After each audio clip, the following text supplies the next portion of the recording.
Hi friends, നമസ്കാരം. ഓരോ വ്യക്തിക്കും അവരുടേതായിട്ടുള്ള ചില ഇഷ്ടങ്ങളുണ്ട്. അതനുസരിച്ചുള്ള ചില പ്രവർത്തന രീതിയുണ്ട്. ഏത് കാര്യമാണെങ്കിലും നമുക്ക് കൂടുതലായിട്ട് ഇഷ്ടപ്പെടുന്നതിൻ്റെ പിന്നിൽ പല ഘടകങ്ങളും പ്രവർത്തിക്കുന്നുണ്ട്. ആരോഗ്യമുള്ള വ്യക്തിയെ സംബന്ധിച്ച് അത് സ്ത്രീയാണെങ്കിലും പുരുഷനാണെങ്കിലും അവരുടെ ചില ആഗ്രഹങ്ങളെ പൂർണ്ണമായിട്ടും സംതൃപ്തിപ്പെടുത്തേണ്ടതായിട്ടുണ്ട്. അപ്പം ഞാൻ ഇന്ന് പറയുന്നത് ലൈംഗികത കൂടുതലായിട്ട് ആഗ്രഹിക്കുകയും അത് കിട്ടാതെ വരികയും ചെയ്യുന്ന ചില വ്യക്തികളുണ്ട്, പ്രത്യേകിച്ചും സ്ത്രീ പങ്കാളികൾ. അവരെ സംബന്ധിച്ച് ഇതിനകത്ത് ചില പ്രത്യേകതകളുണ്ട്. അതിനു മുമ്പ് ഈ ചാനൽ ആദ്യമായിട്ട് കാണുവാണെങ്കിൽ ഒന്ന് ലൈക്ക് ചെയ്യണം, സബ്സ്ക്രൈബ് ചെയ്യണം, ഷെയർ ചെയ്യണം കേട്ടോ. ഈ ഒരു കാര്യം ഓരോരുത്തരും ഓരോ രീതിയിലാണ് നോക്കിക്കാണുന്നതും എക്സ്പീരിയൻസ് ചെയ്യുന്നതും. ആരോഗ്യമുള്ള വ്യക്തിയെ സംബന്ധിച്ച് ചില ദിവസങ്ങളിൽ പ്രകൃതിയാൽ തന്നെ ശരീരം ഇത് ഡിമാൻഡ് ചെയ്യുന്നുണ്ട്. ചില സ്ത്രീകളെ സംബന്ധിച്ച് അവരുടെ വികാരങ്ങൾക്ക് ചില പ്രത്യേകതകളുണ്ട്. ഉള്ളിൽ അത് തീവ്രമായിട്ട് സംഭവിക്കുന്നുണ്ട്, പക്ഷേ പുറമേ അത് കാണിക്കണമെന്നില്ല. അപ്പോൾ ഇതിനോട് ഒരിഷ്ടം കൂടുതലുള്ളവരെ സംബന്ധിച്ച് അവരുടെ ഫിസിക്കൽ ബോഡിയുടെയും മെൻ്റൽ ബോഡിയുടെയും പ്രവർത്തനം ഇതിന് യോജിക്കുന്നതാണ്. എന്ന് വെച്ചാൽ കാമത്തിൻ്റെ ഊർജം കൂടുതലായിട്ട് വരാനുള്ളൊരു സ്പേസ് അവരുടെ ബ്രെയിനിലുണ്ട്. നമ്മൾ ഇതുമായിട്ട് ബന്ധപ്പെട്ട ഒരു കാര്യം നേരത്തെ പോസിറ്റീവായിട്ട് എക്സ്പീരിയൻസ് ചെയ്തിട്ടുണ്ടെങ്കിൽ, അല്ലെങ്കിൽ കൂടുതലായിട്ട് കാണുകയും കേൾക്കുകയൊക്കെ ചെയ്യുന്നുണ്ടെങ്കിലും അതിനോട് താല്പര്യം കൂടും. ചില വ്യക്തികളെ സംബന്ധിച്ച് അവരുടെ സാഹചര്യം ഇത് കൂടുതലായിട്ട് ആസ്വദിക്കാൻ പറ്റിയതാണ്. ചില സ്ത്രീകളെ സംബന്ധിച്ച് അവരുടെ പങ്കാളിക്ക് ഇതിനോട് നല്ല താല്പര്യവും കഴിവും ഉള്ള ആളായിരിക്കും. മാത്രമല്ല അവർ തമ്മിൽ ഇതുമായിട്ട് ബന്ധപ്പെട്ട ഒരു കെമിസ്ട്രി നന്നായിട്ട് വർക്കൗട്ട് ചെയ്യുന്നുണ്ട്. തന്നെയല്ല അവർക്കൊന്നിച്ച് താമസിക്കാൻ പറ്റിയൊരു സാഹചര്യമുണ്ട്.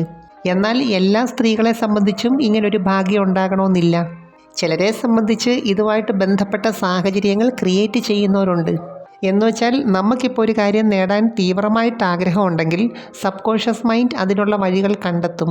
ഒരുപക്ഷെ നമ്മൾ പോലും അറിയാതെ നമ്മളിലേക്ക് അത് അടുപ്പിക്കുന്നുണ്ട്. ചിലരെ സംബന്ധിച്ച് ഇഷ്ടപ്പെട്ട പങ്കാളി ഇല്ലെങ്കിൽ അങ്ങനെ ഒരാളെ അവർ സ്വയം കണ്ടെത്തും. തന്നെയല്ല അവരുമായിട്ട് മീറ്റ് ചെയ്യാനുള്ളൊരു സാഹചര്യം അബോധപൂർവം ഉണ്ടാക്കുന്നുണ്ട്. കാരണം നമ്മുടെ ഉള്ളിൽ അതുമായിട്ട് ബന്ധപ്പെട്ട് പല ആഗ്രഹങ്ങളും ഉണ്ട്. ഇപ്പോൾ ഏത് കാര്യമാണെങ്കിലും അതിനോടുള്ള ആഗ്രഹവും ചിന്തയുമാണ് അതിനുള്ള സാഹചര്യത്തെ സൃഷ്ടിക്കുന്നത്. നമ്മളിപ്പോൾ പ്രകൃതിയാൽ നോക്കുവാണെങ്കിൽ നമുക്ക് പറ്റിയൊരു കൂട്ടുവരിക എന്ന് പറയുന്നത് വളരെ റെയറായിട്ട് സംഭവിക്കുന്ന ഒരു കാര്യമാണ്. തന്നെയല്ല ഈ ഒരു കാര്യം ഓരോരുത്തർക്കും വ്യത്യസ്തമായ സാഹചര്യത്തിൽ കൂടി ചെയ്യുന്നതായി ഇഷ്ടം. ചിലർക്കാണെങ്കിൽ വിവാഹത്തിൽ കൂടി ഇത് ചെയ്യുന്നതാണ് ഒരു പ്രത്യേക സംതൃപ്തി കിട്ടുന്നത്. എന്നാൽ ചിലർക്ക് അങ്ങനല്ല, അവർക്കൊരു പ്രത്യേക രീതിയിൽ പ്രണയിക്കുന്നതിനോടാണ് താല്പര്യം. പ്രണയിച്ചാൽ മാത്രം പോരാ, പ്രണയിച്ചിട്ട് രഹസ്യമായിട്ട് ഇത് ചെയ്യുന്നതിനോടാണ് താല്പര്യം. എന്നാൽ മറ്റു ചിലരുണ്ട്, അവർക്ക് ചില പ്രത്യേക സാഹചര്യങ്ങൾ സൃഷ്ടിച്ചിട്ട് സ്വയം ചെയ്യുന്നതിനോടാണ് താല്പര്യം. എന്നാൽ ചിലർക്കാണെങ്കിൽ എല്ലാ കാര്യങ്ങളും ഷെയർ ചെയ്യാനായിട്ട് നല്ലൊരു ഫ്രണ്ട് മതി. അപ്പോൾ ഓരോരുത്തർക്കും ഓരോ സാഹചര്യത്തിനോടാണ് താല്പര്യം. എന്നാൽ ഇതിനോട് കൂടുതലായിട്ട് ഇഷ്ടമുള്ളവരെ സംബന്ധിച്ച് മറ്റൊരാളുമായിട്ട് അടുക്കാനുള്ള ടെൻഡൻസി കൂടുതലായിരിക്കും. ഞാൻ നേരത്തെ പറഞ്ഞല്ലോ, നമുക്ക് ഈ ആഗ്രഹം വെറുതെ അങ്ങ് തോന്നുമല്ല. ഫിസിക്കൽ ബോഡിയും മെൻ്റൽ ബോഡിയും ശക്തമായിട്ടത് ഡിമാൻഡ് ചെയ്യുന്നുണ്ട്. പ്രത്യേകിച്ചും ചില ദിവസങ്ങളിൽ ചില സാഹചര്യങ്ങളിൽ ഇത് കൂടുതലായിരിക്കും. യഥാർത്ഥത്തിൽ ഈ ആഗ്രഹമെന്ന് പറയുന്നത് ഒരു ഊർജ്ജമാണ് കേട്ടോ. ചിലരെ സംബന്ധിച്ച് ഈ ഊർജ്ജത്തെ അവർ മറ്റ് പല വഴിക്കും തിരിച്ചു വിടുന്നുണ്ട്. ചിലരെ സംബന്ധിച്ച് ഉത്കണ്ഠപ്പെടാനും നെഗറ്റീവായിട്ടുള്ള കാര്യങ്ങൾ പറയാനും ഇതിനെ മാറ്റുന്നുണ്ട്. എന്നാൽ ചിലരെ സംബന്ധിച്ച് ഈ ഊർജ്ജത്തെ അവർ നല്ല രീതിയിൽ ആസ്വദിക്കാറുണ്ട്. തന്നെയല്ല പോസിറ്റീവായിട്ടുള്ള പല കാര്യങ്ങൾ ചെയ്യാനും ഇതിനെ വിനിയോഗിക്കുന്നുണ്ട്. ചിലർക്കാണെങ്കിൽ അവർ പ്രതീക്ഷിക്കുന്ന പങ്കാളിയിൽ നിന്നും ഇത് കിട്ടിയില്ലെങ്കിൽ വല്ലാത്ത നിരാശ തോന്നും, ദേഷ്യം തോന്നും. എന്നാൽ പുറമേ ഇത് കൂടുതലായിട്ട് പറയുകയോ പ്രകടിപ്പിക്കുകയോ ചെയ്യാറില്ല. നമ്മുടെ ബ്രെയിൻ സിസ്റ്റത്തിനൊരു പ്രത്യേകതയുണ്ട്. സാധാരണ ചെയ്യുന്ന ഒരു കാര്യം ചെയ്യുമ്പോൾ എല്ലാ നാഡീഞരമ്പുകൾക്കും ഒരുപോലെ സ്റ്റിമുലേഷൻ കിട്ടണമെന്നില്ല, അല്ലെങ്കിൽ ഏകോപിച്ച് പ്രവർത്തിക്കണമെന്നില്ല. എന്നാൽ രതിമൂർച്ചയിൽ അങ്ങനല്ല. ബ്രെയിൻ സിസ്റ്റത്തിലെ എല്ലാ നാഡീഞരമ്പുകളും അവിടെ ഏകോപിച്ച് പ്രവർത്തിക്കുന്നുണ്ട്. തന്നെയല്ല ബ്രെയിനിലെ വളരെ മൈന്യൂട്ടായിട്ടുള്ള നെർവ് പോലും സ്റ്റിമുലേറ്റ് ചെയ്യുന്നുണ്ട്. ഈ സമയം ഡൊപ്പാമൈൻ ഹോർമോൺ ശരിയായ രീതിയിൽ ഉൽപ്പാദിപ്പിക്കുന്നു, പ്രവർത്തിക്കുന്നു. തന്നെയല്ല കാമപരമായ ചുംബനങ്ങൾക്ക് ഓക്സിറ്റോസിൻ ഉൽപ്പാദിപ്പിക്കാനുള്ള കഴിവുണ്ട്. അതുകൊണ്ട് തന്നെ മാരടത്തിൽ ഈ സമയത്ത് ചില ക്രിയകൾ ചെയ്യാനായിട്ട് കൊതിക്കുന്നുണ്ട്.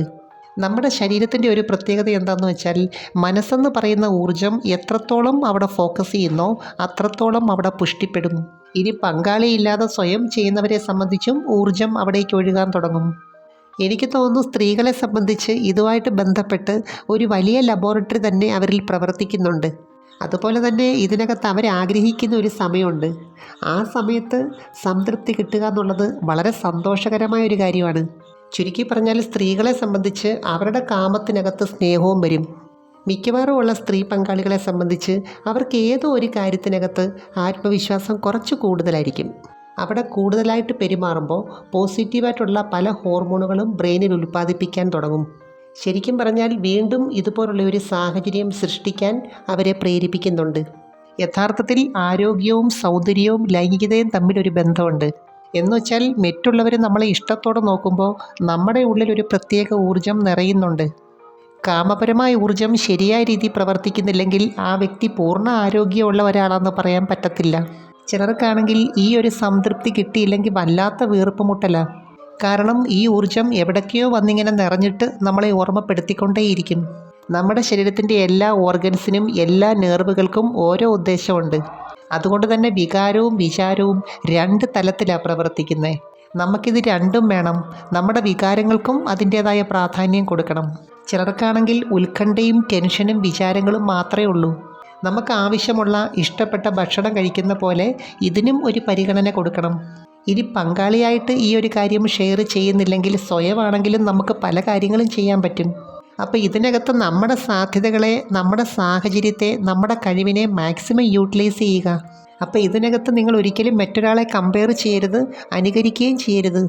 നമുക്ക് പറ്റിയത് ഏത് രീതിയാണെന്ന് ക്രമേണ നമുക്ക് മനസ്സിലാവും. എനിവേ, നമുക്ക് മറ്റൊരു വീഡിയോയുമായി വീണ്ടും കാണാം. അപ്പോൾ ചാനൽ സബ്സ്ക്രൈബ് ചെയ്യണം, ലൈക്ക് ചെയ്യണം, അയക്കാൻ പറ്റുന്ന കൂട്ടുകാർക്കൊന്ന് അയച്ചു കൊടുക്കണം കേട്ടോ. Thanks for watching. See next time. By.